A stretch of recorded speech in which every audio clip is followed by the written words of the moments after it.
हमारे यहाँ गोवर्धन में एक सिद्ध संत थे, परम पूज्य श्री राधे श्याम बाबा।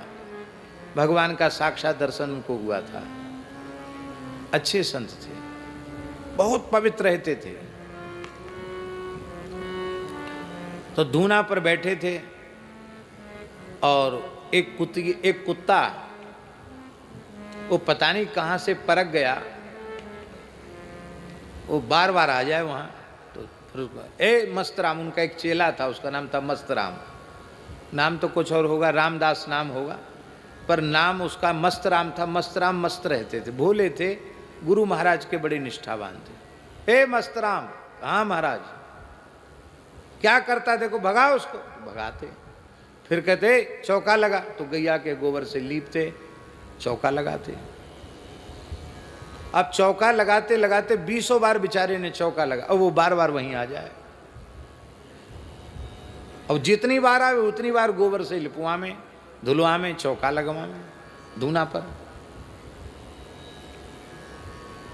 तो उन्होंने कहा श्री राधे श्याम बाबा ने, मस्तराम क्या करता है, मार दे उसको। मार दो का अर्थ उनका था धमका दो, इतना धमका दो कि जल्दी आए नहीं। मारने का अर्थ मारना थोड़ी था, पर वो ऐसे भोले थे, आज्ञाकारी। उन्होंने तुरंत सोच लिया कि यदि जीवित रह गया तो गुरु आज्ञा का उल्लंघन हो जाएगा।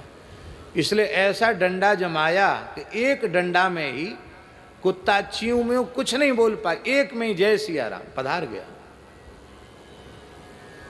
बाबा बोले, अरे राम राम राम राम, कैसा साधु है, निर्दयी है, कसाई है क्या? अरे राम राम, कुत्ता मार दिया, ब्रज का कुत्ता, गिरिराज जी का कुत्ता, बताओ। अरे राम राम, इतना बड़ा पाप कर दिया, अब किसको लगेगा पाप?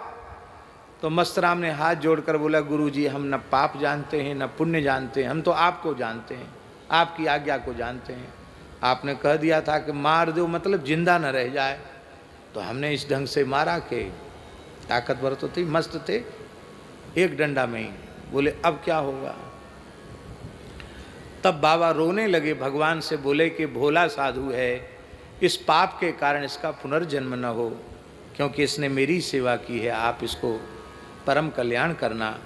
और अपने भजन का दान किया उस कुत्ते को, मरे हुए कुत्ते को भजन का दान किया और कहा मैं अपने भजन का दान करके उसको नित्य भगवान की सन्निधि प्रदान करता हूँ। मानसी गंगा का जल लेके आए, कुत्ते के शरीर को नहवाया, गैया के गोबर के कंडे की चिता बनाई, उस पर रखा, उसके लिए उन्होंने जलांजलि दी और भजन का संकल्प किया उसका कल्याण करे। और महाराज जी इतने से ही बात पूरी नहीं हुई, जब 13 दिन हो गए तो कुत्ता की तिरही करी उन्होंने। हाँ, तो कुत्ता की तिरही कौन खाने आएगा? ब्राह्मण खाने तो आएंगे नहीं, कौन खाने आएगा? तो मस्तराम से बोले कि देखो भाई, रसोई बन के तैयार है, कल रसोई होगी। अब वो जो मर गया ना भगत कुत्ता, उसकी जात बिरादरी वालों को न्योता दे के आओ, पूरे 7 कोस गिरिराज जी की परिक्रमा देना, जो कुत्ता कुतिया मिले उसको दंडवत करना, क्यों तुमसे गलती हुई है, उसको प्रणाम करना और कहना कि कल आपका गौ घाट पर बाबा राधे श्याम के यहाँ न्योता है, भंडारा है तुम्हारी जाति बिरादरी का।